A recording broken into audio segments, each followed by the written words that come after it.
En moins de 30 ans, notre description à nous scientifiques de l'océan a complètement changé. On s'est rendu compte que l'océan était complètement peuplé de tourbillons, que c'était un fluide qui était turbulent, qu'il n'y avait aucun courant qui était un courant droit. Ça a complètement révolutionné notre façon de voir l'océan. En fait, c'est les courants qui déterminent d'une certaine façon la géographie du vivant dans les océans.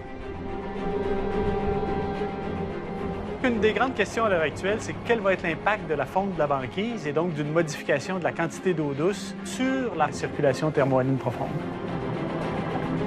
Cet océan joue un rôle primordial dans les échanges avec l'atmosphère et notamment pour l'absorption du gaz carbonique. Donc cet océan a un rôle essentiel sur le climat global. L'océan joue le rôle le plus important de notre système climatique. Et c'est pourquoi il fait actuellement l'objet de recherches intensives. Pour pouvoir comprendre ce qui se passe dans les océans, il faudrait pouvoir être une goutte d'eau. Et on la suivrait comme ça dans le cœur de la machine océanique et on pourrait s'intéresser à déchiffrer les processus qui s'y produisent.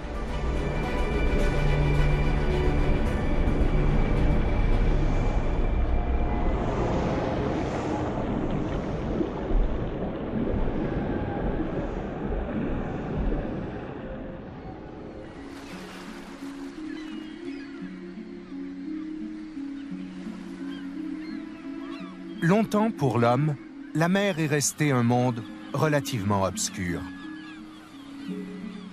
Une grande réserve à poissons que l'on parcourt sans trop se soucier de son fonctionnement interne, encore moins de son rôle dans l'existence de la vie. À la fin des années 80, on en sait plus sur l'espace que sur les océans, qui couvrent pourtant 70% de notre planète. Une planète qui justement donne alors des signes inquiétants de réchauffement.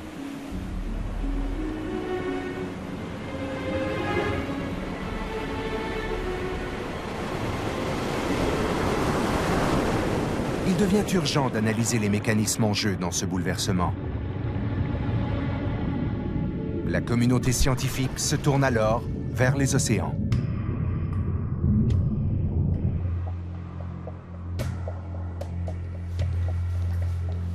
Aujourd'hui, on se rend compte que l'océan est une machinerie très complexe, avec des moteurs, plusieurs, des rouages multiples.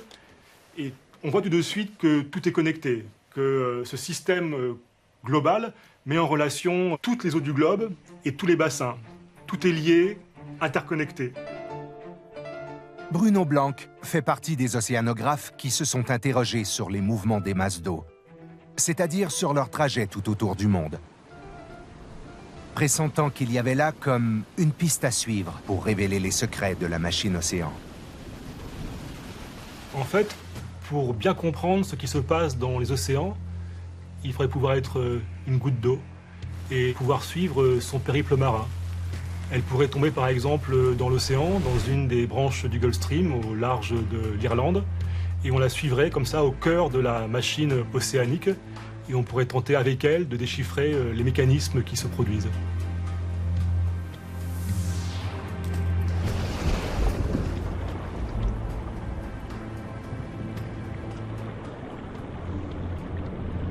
Cette idée n'est pas juste un rêve.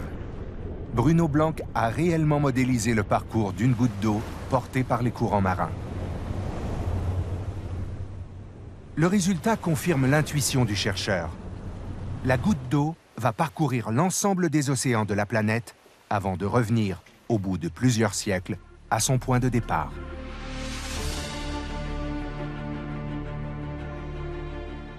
Un immense circuit qui croise les phénomènes les plus remarquables de l'océan mondial.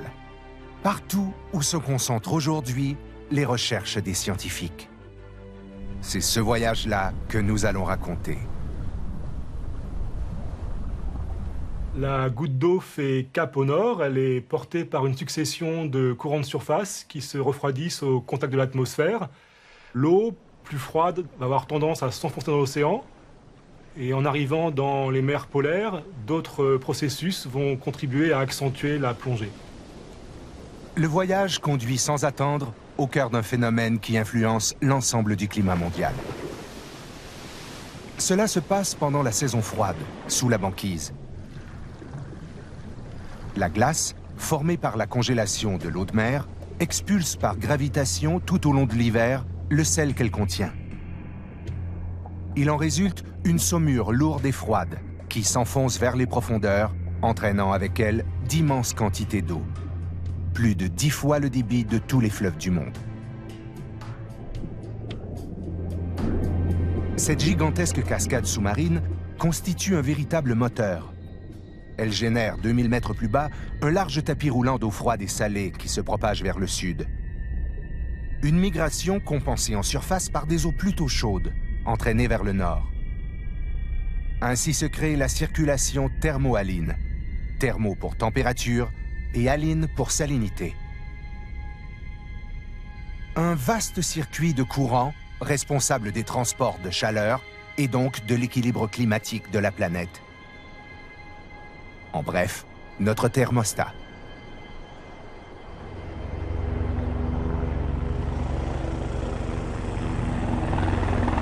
C'est précisément ce moteur arctique, indispensable à l'équilibre des températures, qui préoccupe aujourd'hui les scientifiques. Parce que c'est pas catastrophique si on s'en va 603. Depuis près d'une vingtaine d'années, Louis Fortier multiplie les missions d'études sur le terrain et attire l'attention des décideurs sur les transformations en cours du milieu polaire. L'océan Arctique est un tout petit océan qui représente à peine 4 % de l'ensemble de la surface des océans. Mais c'est un océan qui a un rôle démesuré par rapport à sa taille parce qu'il influence énormément les courants de l'Atlantique Nord et de l'ensemble de l'hémisphère Nord. Mais au cours des dernières décennies, les très grandes découvertes en ce qui concerne l'Arctique, c'est évidemment la diminution rapide là, du couvert de glace et l'accélération aussi de la fonte du glacier sur le Groenland.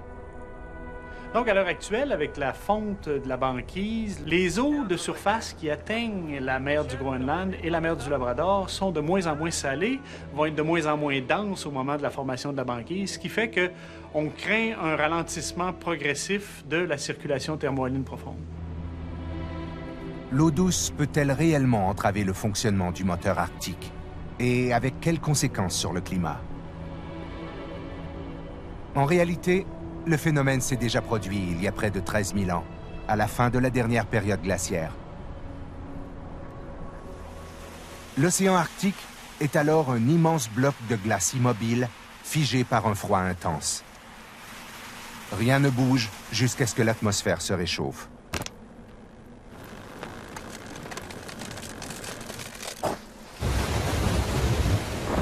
En quelques centaines d'années, le paysage est bouleversé. Les glaciers s'effondrent, la banquise se disloque, livre le passage au courant qui entraîne avec eux les blocs de glace. L'océan Arctique se met à fonctionner à peu près comme aujourd'hui. Mais dans le même temps, il se retrouve confronté à d'immenses quantités d'eau douce issues de la fonte des glaces. Que se passe-t-il alors? La réponse se trouve dans ces carottes de sédiments prélevées au fond de l'océan. Elles sont constituées des différentes strates de matière déposées par les courants et les glaces dérivantes au cours du temps.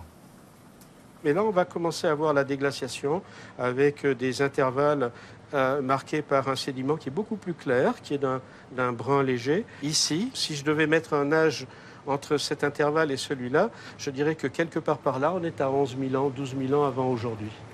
Ici, par exemple, c'est pas inintéressant. Claude Hilaire-Marcel s'est fait une spécialité de savoir lire et interpréter ces mystérieux cryptogrammes sédimentaires. Et il en tire une histoire possiblement révélatrice des perturbations qui guettent la planète. Le sédiment qui est ici, ce sont essentiellement des grains grossiers, donc on se doute que s'il y a des grains grossiers qui font plusieurs millimètres de diamètre, ce sont généralement les glaces flottantes ou les icebergs qui peuvent transporter ce matériel. Donc ça nous oblige à concevoir un océan dans lequel la glace de mer s'est remise à circuler. Et cette glace et l'eau de fonte de cette glace de mer vont pénétrer les mers nordiques, c'est-à-dire mer de Norvège, mer du Groenland, et puis ensuite vers les bassins de l'Atlantique Nord, et vont diminuer la salinité dans ces bassins-là et ralentir la formation d'eau profonde dans l'Atlantique Nord. Dès lors que se réduit le débit de la grande cascade sous-marine, le moteur de la circulation océanique s'affaiblit. Moins d'eau froide vers les profondeurs, moins d'eau chaude tirée en surface vers le nord. Le thermostat se dérègle. D'un seul coup, on va avoir un immense coup de froid sur l'Atlantique Nord. Donc pendant 1 millier d'années à peu près, on va avoir des conditions de type presque glaciaire qui se remettent en place. Le front glaciaire dans l'Atlantique Nord va avancer d'environ, vers le sud, d'environ 1500 km. À la suite de cet épisode dont l'Arctique est entièrement responsable.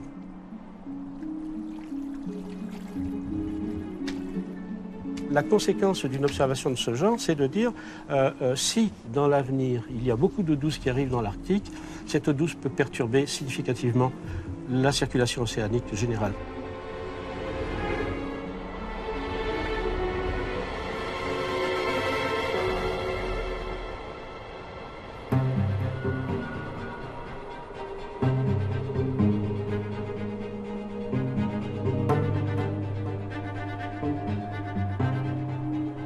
Donc maintenant, cap au sud.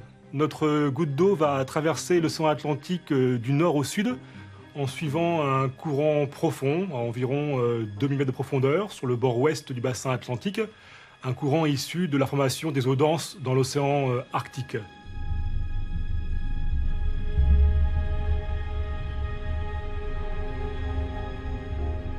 Une fois arrivé dans l'hémisphère sud, on arrive à un endroit stratégique pour le climat mondial, c'est l'océan austral. Un océan dont on a sans doute longtemps sous-estimé l'importance, mais il faut comprendre qu'il est dur d'accès, donc mal mesuré. En fait, c'est une région qui est particulièrement inhospitalière.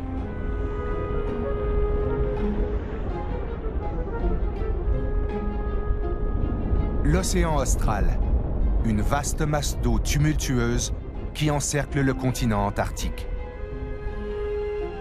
Placé aux confins du monde, il est le moins accessible et le plus dangereux des océans de la planète.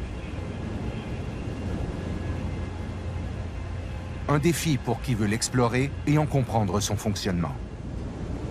Ici, aucune terre pour ralentir dans leur ronde incessante les vents les plus violents du globe. Rien non plus pour atténuer la force du courant circumpolaire. Un monstre qui emporte les eaux dans un vertigineux manège autour du continent antarctique. Il est le plus puissant des courants de la planète. Large par endroits de 2000 km, capable d'agir jusqu'à 4000 mètres de profondeur.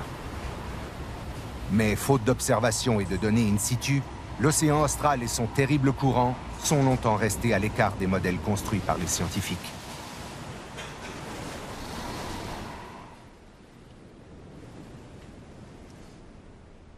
Sabrina Specht fait partie des chercheurs qui ont vite senti l'urgence d'en savoir plus sur cet océan à la mauvaise réputation. En 2004, elle monte l'un des premiers programmes d'envergure consacrés à l'étude des eaux antarctiques. Et depuis les années 90, on s'est rendu compte que cet océan fournissait des eaux qui étaient très importantes pour la circulation océanique globale. Et comme les campagnes étaient très rares, il fallait y aller pour comprendre beaucoup plus.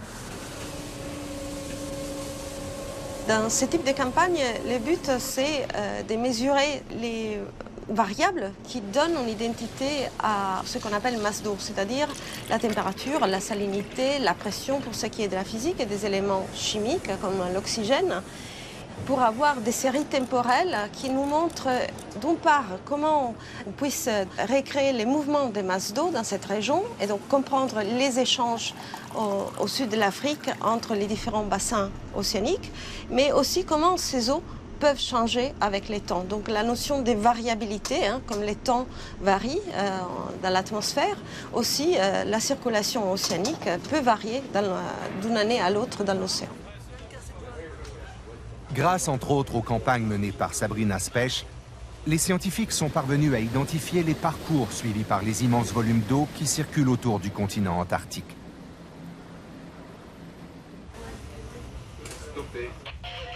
On a ainsi découvert la façon dont sont connectés ici les 3 grands océans de la planète. En fait, tout s'organise autour du courant circumpolaire, qui agit comme une véritable courroie de transmission. Dans sa ronde incessante, il capte les eaux froides et profondes provenant des 3 grands bassins océaniques, c'est-à-dire l'Atlantique, le Pacifique et l'Indien.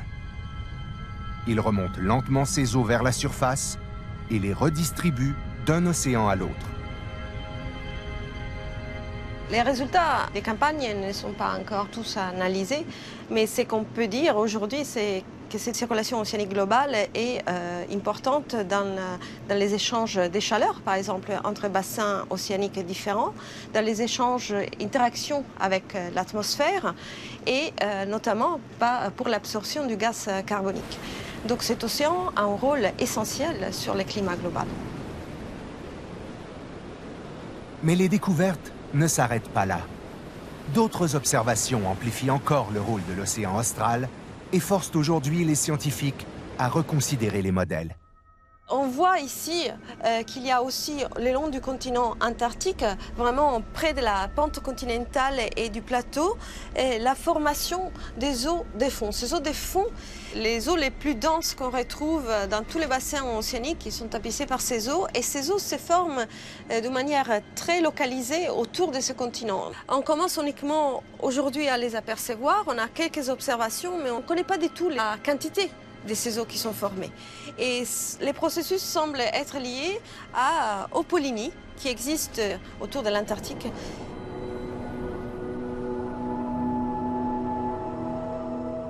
Les polynies sont d'immenses étendues d'eau, dépourvues de glace malgré les conditions extrêmes du climat. Dans l'Antarctique, les polynies sont formées par des vents très violents, appelés vents catabatiques, qui malmènent la banquise, la fracture et libère de vastes zones d'eau libre. Ces zones deviennent alors de véritables usines à glace, où la banquise se forme et se défait régulièrement. À chacun de ces cycles, elle expulse le sel qu'elle contient sous forme d'une saumure lourde et froide qui s'écoule vers le fond. En quelle quantité? Dans quelle direction? Ce sont là toutes les questions. David Barber est l'un des premiers à s'être penché sur le phénomène des polynies. Pour parvenir à en mesurer précisément les caractéristiques, il a choisi de les reconstituer artificiellement. Ils ont appelé ces mares des polynies. De tout temps, ces zones d'eau libre qui se trouvaient là où il y aurait dû y avoir de la glace ont intéressé les marins et les chasseurs de phoques et de baleines. Les polynies sont devenues quelque chose qui a beaucoup d'importance dans l'étude des 2 pôles de la planète, en particulier dans le cadre des changements climatiques. La raison de cela est que ces zones d'eau libre ont un comportement très différent de la glace qui les entoure. Pour étudier ces polynies, on peut soit se rendre en Arctique ou en Antarctique où elles se trouvent, et notre programme sur le terrain prévoit cela, ou alors, comme on a fait ici à l'Université du Manitoba, construire notre propre polynie.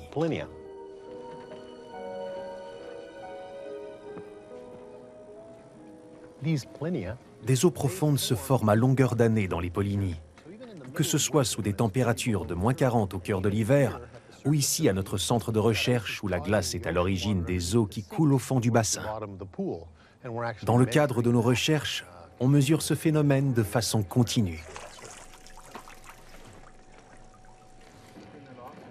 C'est ainsi que fonctionne la circulation de l'eau dans l'océan. Les polynies jouent un rôle primordial dans la formation d'eau profonde et la circulation thermo-haline. Il y a de nombreuses polynies en Antarctique. On en retrouve tout autour du continent. Elles varient en taille de dizaines, de centaines, voire de milliers de mètres carrés. Il y en a certaines qui font des centaines de kilomètres carrés et d'autres qui peuvent mesurer jusqu'à plusieurs centaines de milliers de kilomètres carrés. Les mesures effectuées en laboratoire, couplées aux observations de terrain, permettent d'affirmer qu'au fond de l'océan austral s'écoule tout un réseau de gigantesques fleuves d'eau froide.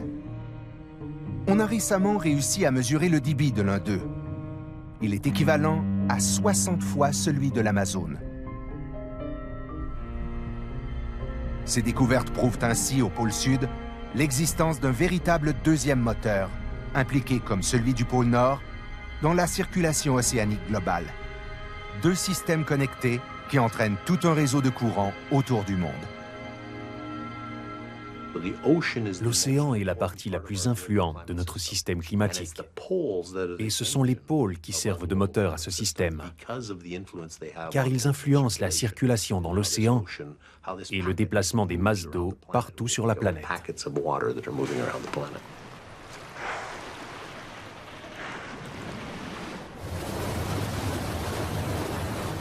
Plus on en découvre sur les courants et leurs effets, plus se fait sentir le besoin d'en savoir encore davantage, c'est-à-dire de les observer plus finement, plus complètement et de façon permanente. Mais comment techniquement se mettre à l'écoute d'un monde aussi vaste? Avec quels outils? L'une des solutions les plus ambitieuses passe par de petits engins sous-marins bardés de capteurs, véritable armée d'espions qui mesurent en permanence la température et la salinité de la surface jusqu'à 2000 mètres de profondeur.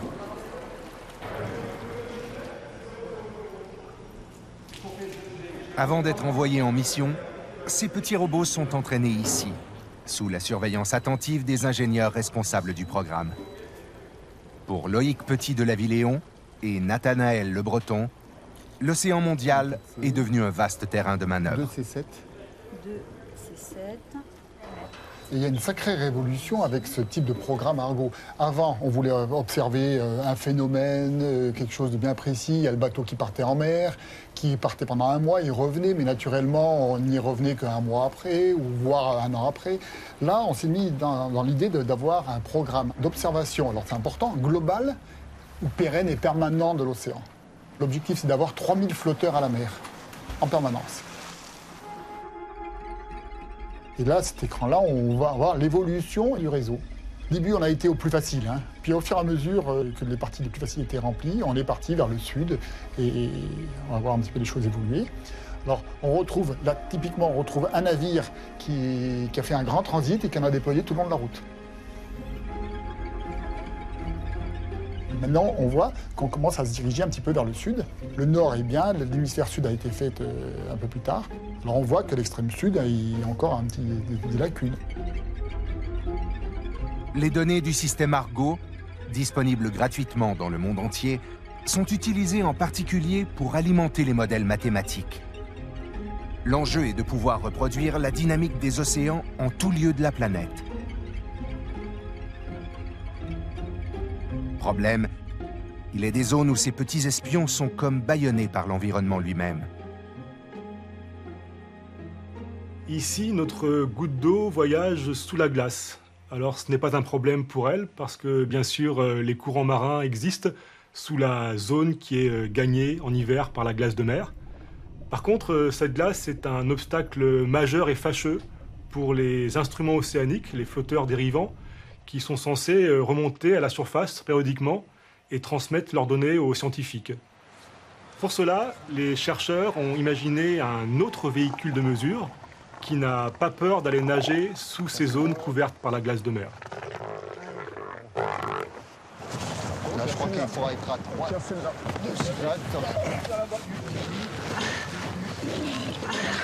C'est le fait.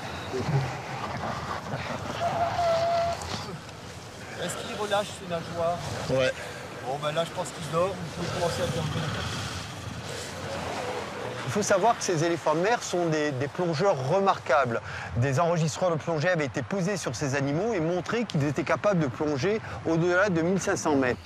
Attention parce qu'ils se réveillent, mettez-vous bien. Nous avons utilisé une nouvelle génération de balises Argos qui nous permettait d'une part de suivre le déplacement en mer de ces animaux, mais d'étudier tout au long de ce déplacement le comportement de plongée des éléphants de mer et de mesurer lors de ces plongées la température et la salinité des masses d'eau traversées par ces éléphants de mer. Et donc vraiment de caractériser d'un point de vue océanographique les habitats, les zones où les éléphants de mer allaient concentrer leur activité de pêche.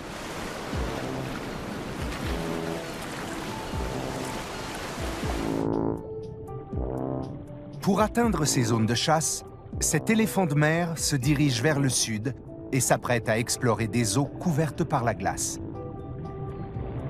Les informations que recueille cet envoyé spécial sont inédites. Elles permettent d'enregistrer pour la première fois les conditions océanographiques associées à la formation de la banquise et complète ainsi les données nécessaires aux scientifiques pour leur modèle.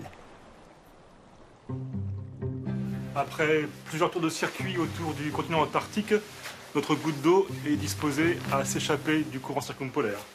Alors il y a bien sûr plusieurs portes de sortie possibles, mais l'une des principales en intensité, c'est vers le Pacifique.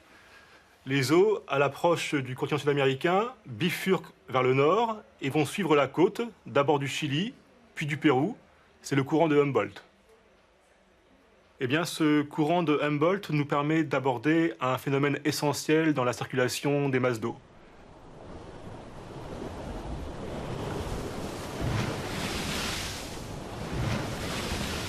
Mais que cachent donc les eaux du courant de Humboldt pour que des océanographes, des climatologues, des biologistes et même quelques généticiens viennent y traîner leurs filets?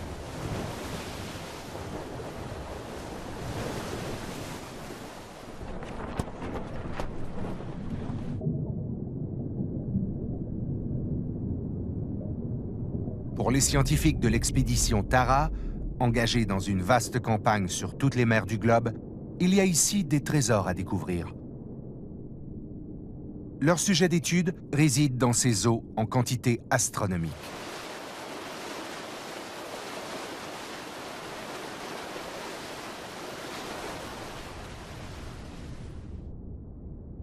Cette soupe verdâtre est en fait un concentré de vie. Elle contient l'origine même de notre existence, mais aussi ce qui nous permet aujourd'hui de vivre et de respirer sur la Terre, le plancton. Bon, le plancton, c'est très intéressant pour plein de raisons. D'abord, la première raison, c'est que c'est notre machine à produire de l'oxygène. Il y a 50% de l'oxygène qui est produit qu'on respire, qui est produit par le plancton. C'est aussi les organismes qui séquestrent le gaz carbonique. Donc il y a aussi 50% du gaz carbonique qui est rejeté dans l'atmosphère, qui est séquestré par le plancton au fond des océans. Le plancton regroupe en fait des milliers d'espèces différentes, végétales et animales. Mais elles ont toutes en commun une caractéristique. Leur existence est entièrement conditionnée par les courants marins grâce auxquels elles prolifèrent et se déplacent. Sur les côtes du Pérou en particulier, l'exceptionnelle abondance du plancton est due à des remontées d'eau froide et profonde, très riches en nutriments nécessaires à leur développement. Ce courant vertical des eaux, appelé upwelling, est généré par des vents qui soufflent ici de façon régulière d'est en ouest. Il pousse les eaux de surface, plutôt chaudes, vers le large et force les eaux du fond, plutôt froides, à remonter vers la côte. L'upwelling est donc ici directement responsable d'une remarquable abondance de vie, sous toutes ses formes. Alors l'autre chose importante avec le plancton, c'est que c'est évidemment la base de la chaîne alimentaire. Et les algues unicellulaires sont mangées par du zooplancton, qui lui-même est mangé par les poissons, par les baleines. Et donc dès qu'il y a beaucoup de plancton, comme dans les upwellings, on a beaucoup de vie, beaucoup de poissons, et du coup la pêche.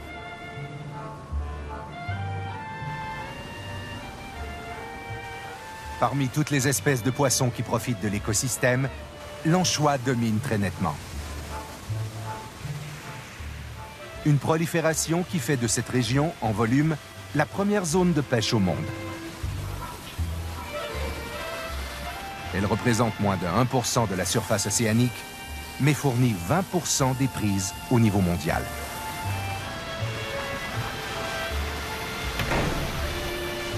Mais l'homme n'est pas le seul grand prédateur à profiter de cette manne.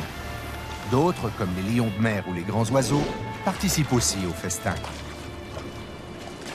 C'est ainsi un très vaste système, à la fois économique et écologique, qui s'est construit ici, sur le mouvement des eaux.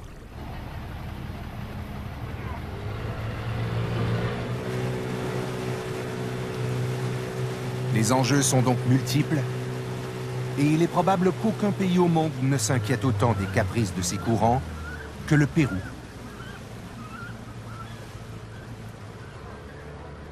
Problème, comment surveiller les fluctuations d'un système aussi complexe?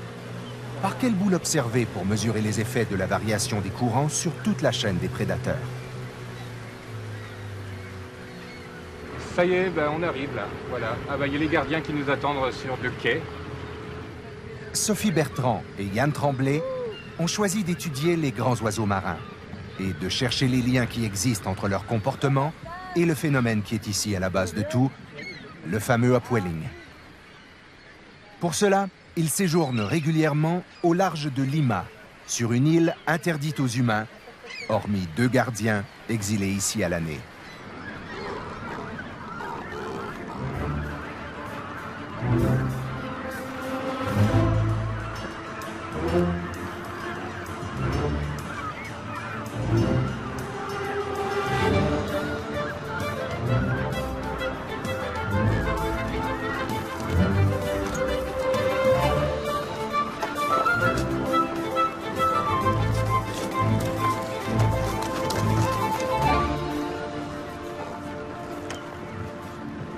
Alors là, on a capturé donc un cormoran, le cormoran guanaï, qui est un des résidents de cet écosystème et qui se développe en très grand nombre ici, comme on a pu le voir dans la colonie.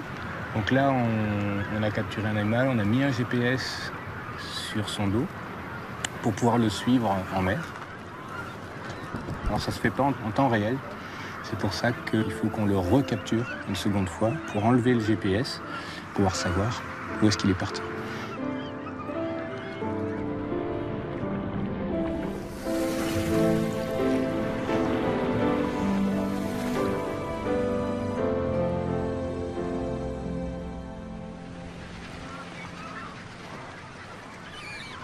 Alors cet animal, on sait qu'il va revenir et on sait où il va revenir parce que justement, il a un nid.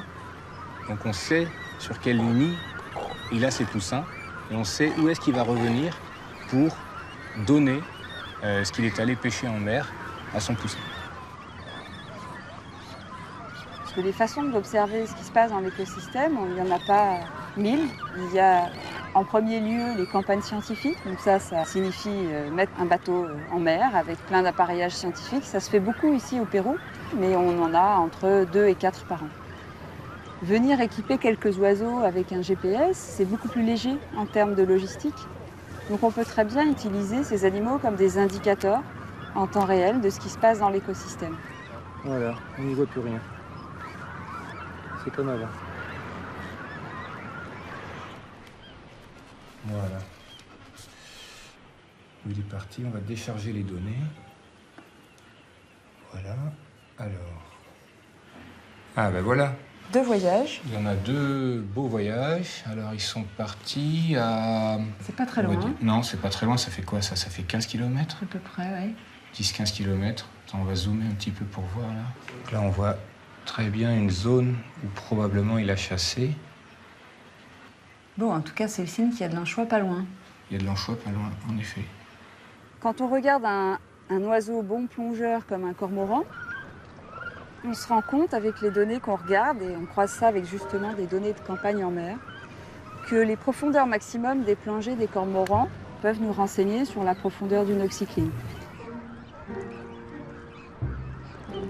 L'oxycline est la limite à partir de laquelle les eaux deviennent trop pauvres en oxygène pour la plupart des organismes vivants, comme les anchois qui évoluent toujours au-dessus de cette barrière. Or, cette oxycline est directement liée à l'activité de l'upwelling. Lorsque celui-ci faiblit, l'oxycline descend. Les anchois se répartissent alors plus largement et forcent les oiseaux à des voyages plus lointains, ce que détectent les GPS embarqués. Ainsi, les parcours des cormorans deviennent un indicateur des variations de l'upwelling. On sait que c'est pas très éloigné. D'habitude, ils peuvent facilement aller à 20 km, 30, 40 km. Oui, dans des conditions difficiles, on a enregistré des voyages qui s'éloignaient à 60, 70, 80, jusqu'à presque 100 km de la colonie. Les courants marins génèrent donc ici non seulement la chaîne alimentaire dont dépendent les hommes et les animaux, mais ils lui confèrent aussi toute son instabilité. Et parmi toutes ces perturbations, la plus redoutée, la plus spectaculaire, s'appelle El Niño.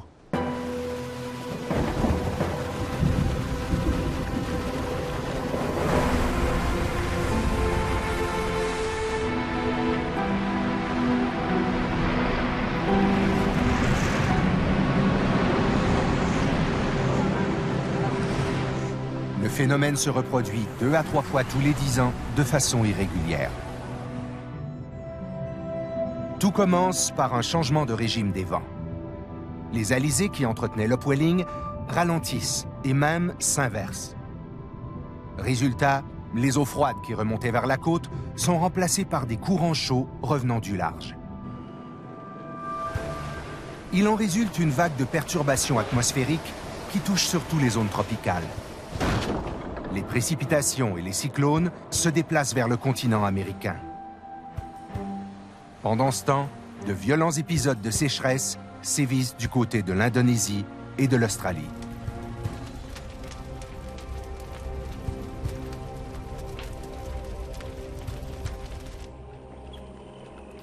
Mais au Pérou, les conséquences sont aussi économiques et forcent les scientifiques à une vigilance accrue.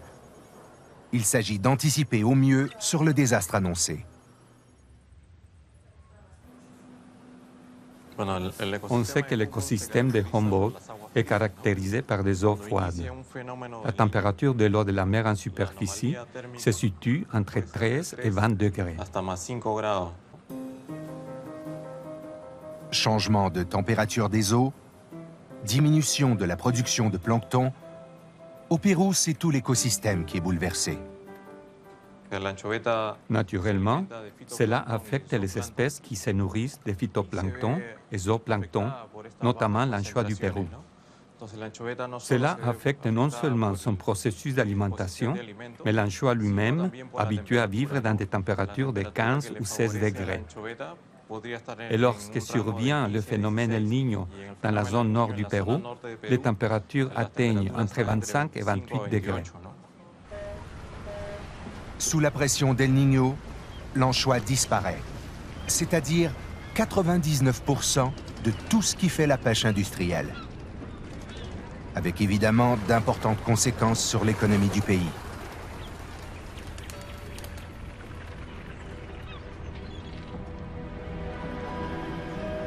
Aujourd'hui, au Pérou, on a appris à mieux prévoir le phénomène, son intensité, et donc à gérer en conséquence les stocks de poissons.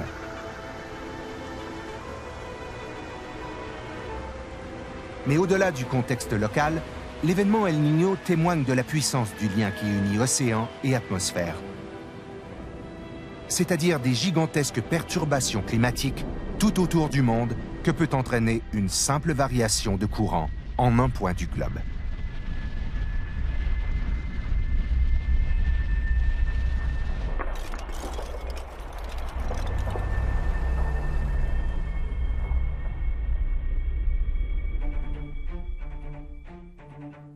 Là, notre goutte d'eau part pour un très long voyage, essentiellement dans les couches de surface, c'est-à-dire les 2 à 300 premiers mètres de la colonne d'eau.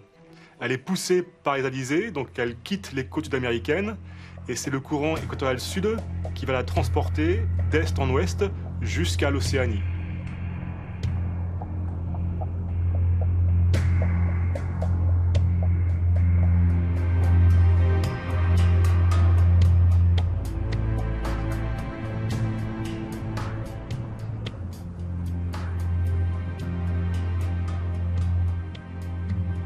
Sitôt sur le bord ouest du Pacifique, notre goutte d'eau est capturée par le sous-courant équatorial, qui la renvoie vers l'Amérique. C'est un courant qui est singulier parce qu'il coule à 100 mètres de profondeur, centré à l'équateur, et surtout il coule en sens opposé des courants de surface et des vents, bien sûr. Cette goutte d'eau donc va être capable de faire plusieurs fois la navette entre l'ouest et l'est du Pacifique en empruntant alternativement les courants de surface et le sous-courant équatorial. Ce type de recirculation n'est pas extraordinaire. En fait, dans chaque sous-bassin, il y a de telles cellules de circulation interne qui s'ajoutent bien sûr aux connexions avec les autres bassins.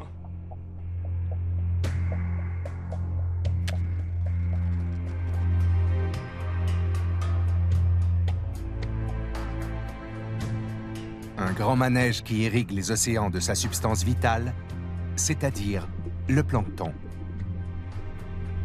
Pour cette raison, les scientifiques cherchent aujourd'hui à mieux comprendre l'effet des courants sur tous les micro-organismes qui permettent à la planète de respirer et de se nourrir. Mais comment visualiser cette interaction? Comment mettre en relation la circulation des eaux et la diversité biologique des océans. C'est ce défi qu'a décidé de relever Mike Follows au Massachusetts Institute of Technology, en modélisant le comportement des différentes espèces de plancton en fonction de leur environnement. Pour cela, le chercheur a reproduit les caractéristiques physiologiques de ces micro-organismes et les a introduits dans un modèle global de l'océan. Mike Follows est ainsi parvenu à créer un monde virtuel dans lequel vivent et évoluent en couleurs les différentes communautés de plancton selon les courants, les variations de température et de salinité.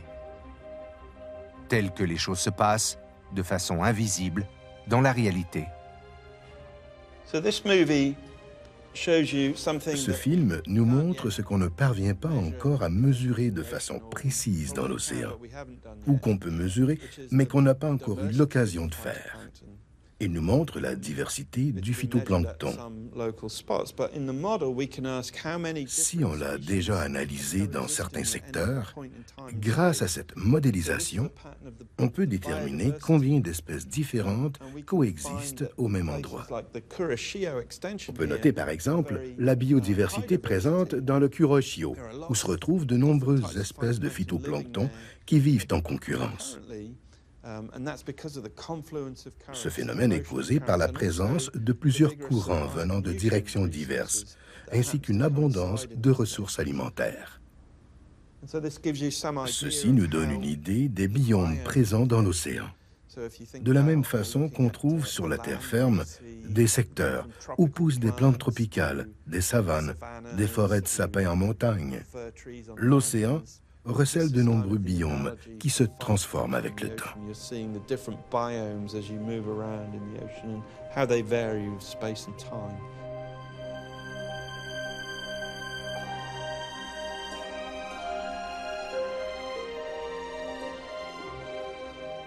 Ces images d'une vie marine soumise au jeu des courants sont le fruit des modélisations aujourd'hui les plus avancées. Un univers virtuel, mais encore en construction, qui, pour Mike Follows, permettra à terme de tester les différents scénarios liés au changement climatique. On peut maintenant interroger des modèles comme celui-ci pour comprendre pourquoi évoluent ces territoires, comment ils seraient influencés par un changement de la physique des océans, par exemple, un réchauffement qui modifierait leur répartition.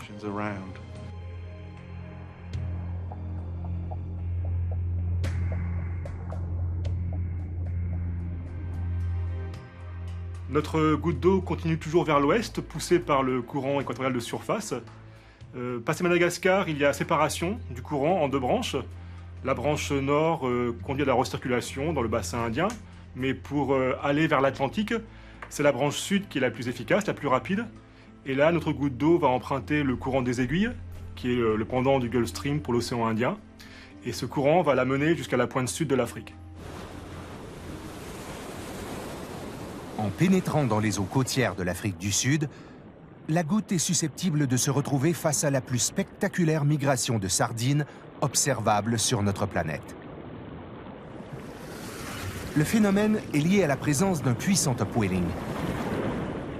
Ici, ce sont les eaux froides de l'océan austral qui remontent le long des côtes.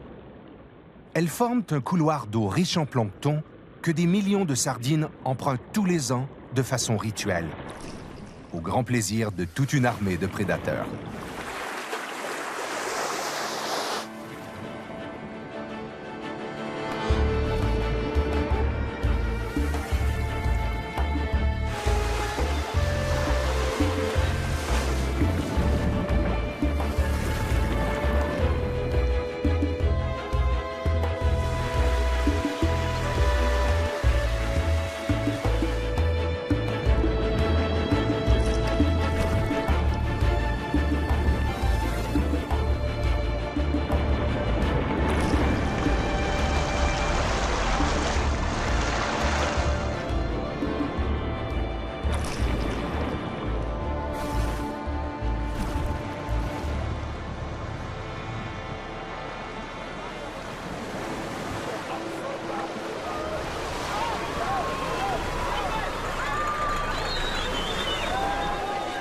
Si elle échappe au banc de sardines, la goutte ne pourra éviter les étranges remous du courant des aiguilles. Ça bouge pas mal là, hein. Notre goutte d'eau est capturée par un tourbillon océanique. Donc là, on est au cœur d'un autre phénomène qui captive les scientifiques depuis longtemps, mais dont on mesure aujourd'hui toute l'importance pour l'échelle climatique et pour les écosystèmes. Un tourbillon.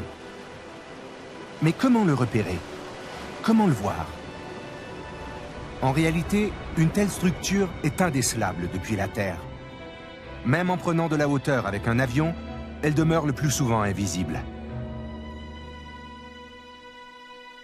Pourtant, le tourbillon est là, quelque part, chargé d'une énergie considérable, capable d'entraîner avec lui des millions de mètres cubes d'eau. Pour en constater l'existence, il faut monter beaucoup plus haut.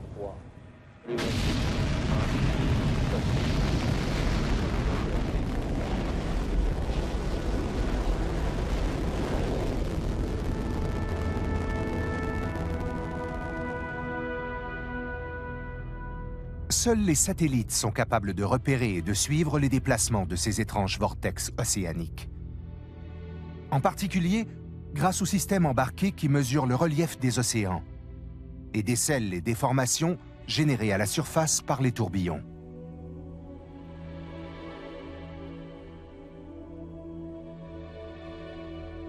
Pour Marina Levy, qui étudie ces structures et leurs effets sur le milieu marin, le satellite a révélé toute l'ampleur d'un phénomène longtemps insoupçonné. Avant, il y avait des bateaux qui se rendaient bien compte qu'il y avait des tourbillons et donc on avait identifié ce qu'on appelait des tourbillons cohérents, les anneaux du Gulf Stream en particulier. Mais c'est vraiment avec l'altimétrie qu'on s'est rendu compte que l'océan était complètement peuplé de tourbillons, que c'était un fluide qui était absolument complètement turbulent, qu'il n'y avait aucun courant qui était un courant droit. Ça a complètement révolutionné notre façon de voir l'océan. Il y a des milliers de tourbillons dans l'océan. Ces tourbillons sont complètement en interaction les uns avec les autres. Certains peuvent vivre très longtemps, jusqu'à 2-3 ans, mais ils sont formés en quelques semaines à quelques mois. En plus, ils sont très énergétiques. Ils sont associés à des vitesses qui sont importantes, aussi bien sur l'horizontale, des courants, mais également sur la verticale. Ils sont associés à ils induisent en fait des mouvements d'eau depuis le fond de l'océan jusqu'à la surface et inversement qui sont assez rapides, qui sont même très rapides, qui sont les mouvements d'eau verticaux les plus rapides qu'on puisse avoir, qui sont de l'ordre de 20 mètres à 30 mètres, parfois jusqu'à 50, 100 mètres par jour. Les tourbillons se forment essentiellement à la croisée des courants marins. Au sud de l'Afrique, le choc entre le courant circumpolaire et le courant des aiguilles est si violent qu'il produit des tourbillons capables de traverser l'Atlantique en quelques mois et d'embarquer avec eux la goutte d'eau. Mais surtout, ces turbulences produisent un brassage intense, dont on découvre aujourd'hui les effets sur les propriétés physiques et chimiques de l'océan. Ces tourbillons, c'est des vitesses, aussi bien horizontales que verticales, et donc ça va transporter de la chaleur. Et en tant que transport de chaleur, c'est important pour le climat. En plus, ces tourbillons, ils vont aussi avoir un rôle sur le carbone. Et ils contribuent au piégeage du carbone par l'océan. En agitant les eaux verticalement, les tourbillons activent en effet la production du plancton, grand consommateur de carbone. En même temps, ils entraînent vers les abysses des eaux dans lesquelles s'est déjà dilué le gaz carbonique de l'atmosphère. Ainsi, ces turbulences longtemps ignorées se révèlent avoir un véritable impact sur la machine climatique. Donc aujourd'hui, on est en train d'essayer de comprendre quel est, de manière plus quantitative en fait, quel est le rôle de ces tourbillons sur le cycle du carbone. C'est clair qu'aujourd'hui, on ne peut plus les oublier dans nos bilans de carbone. La planète se réchauffe, étouffée par ce gaz carbonique émis par l'activité des hommes. Mais l'océan est là, qui en dissout près de 50% en absorbant le carbone qu'il contient. Jusqu'à aujourd'hui, ce processus a permis de ralentir l'inquiétante évolution du climat. Mais pour combien de temps? Quelle est la capacité d'absorption du carbone dans l'océan? C'est ce bilan-là que la communauté scientifique tente aujourd'hui d'établir. Problème, les échanges de carbone entre l'océan et l'atmosphère sont très complexes à quantifier Et surtout, il fonctionne dans les deux sens. Oui, c'est une question importante, même urgente, d'évaluer cette absorption de carbone par l'océan. Et on s'est rendu compte dernièrement que le carbone a été absorbé essentiellement au niveau des tourbillons qui sont mal échantillonnés par les campagnes océanographiques actuelles. Et sinon, là où on a formation d'eau profonde au dos des fonds, donc cela veut dire essentiellement dans les régions de l'océan Atlantique Nord et dans l'océan Austral. Mais en même temps, les eaux profondes chargées en carbone qui proviennent de l'Atlantique Nord remontent à la surface au sud du courant circumpolaire et ils remettent ce carbone dans l'atmosphère. Et ceci rend difficile une évaluation précise de ce qui entre au niveau du carbone dans l'océan par rapport à ce qui sort. Difficile aujourd'hui d'établir un bilan global de l'absorption du carbone. Cependant, les résultats des études les plus récentes sont plutôt pessimistes. Elles révèlent que localement, la quantité de carbone absorbée a plutôt tendance à diminuer. L'Atlantique Nord, par exemple, en absorbe 2 fois moins qu'il y a 10 ans. Dans l'océan austral, c'est 10 fois moins. Parallèlement, la concentration du carbone dans l'océan, elle, a beaucoup augmenté. Les scientifiques ont calculé qu'elle aura triplé d'ici 2100. Une première en 20 millions d'années. Ce qui a pour effet d'augmenter progressivement l'acidité de l'eau et de menacer le développement des organismes à coquilles et des coraux.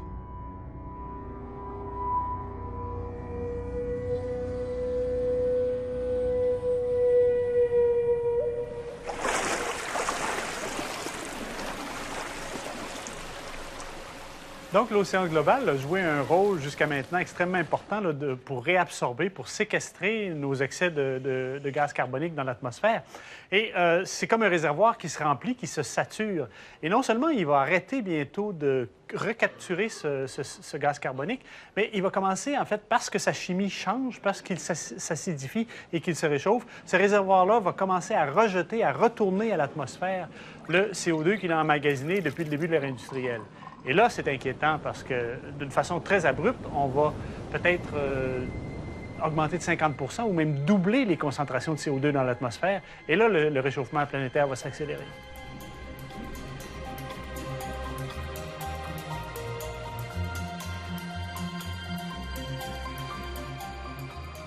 Arrivé au voisinage des côtes sud-américaines, le tourbillon a perdu l'essentiel de son énergie.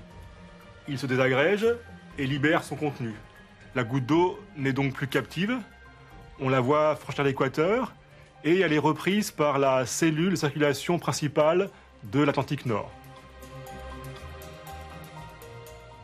La goutte aura mis près de 650 ans pour faire son tour du monde.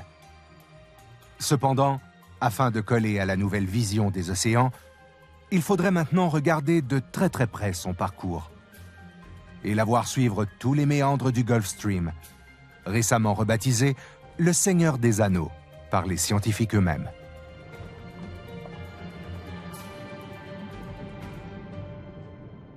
En revoyant cette trajectoire, on se rend compte que notre goutte d'eau a ressenti des mouvements à des échelles très différentes tout au long de son parcours. On a vu l'échelle du bassin océanique avec une cellule de circulation sur l'Atlantique Nord. Il y a aussi la très grande échelle, avec notre goutte d'eau qui bascule d'un océan à un autre. Et puis il y a la petite échelle, avec une goutte d'eau qui est captive d'un tourbillon. Donc la dynamique océanique est un puzzle complexe qui est constitué de pièces de puzzle donc de tailles très différentes, qui pourtant s'assemblent, se complètent et interagissent. Et donc pour nous, l'idéal aujourd'hui serait de pouvoir représenter numériquement toute cette dynamique à toutes les échelles en même temps, avec un seul et même modèle. Même s'il reste encore beaucoup à faire pour achever le grand modèle virtuel des océans, le travail des scientifiques affiche déjà à ce jour des résultats considérables et nous force à regarder différemment le monde qui baigne nos côtes. Difficile de ne pas voir, au-delà de l'apparente placidité de ces eaux, la mécanique très complexe qui garantit l'habitabilité de notre planète. Difficile aussi de douter des changements qui menacent tout le système et révèlent sa fragilité.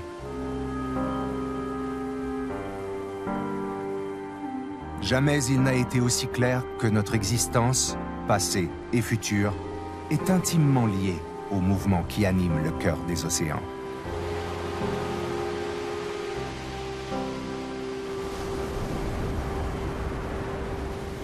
Retour aux sources pour notre goutte d'eau.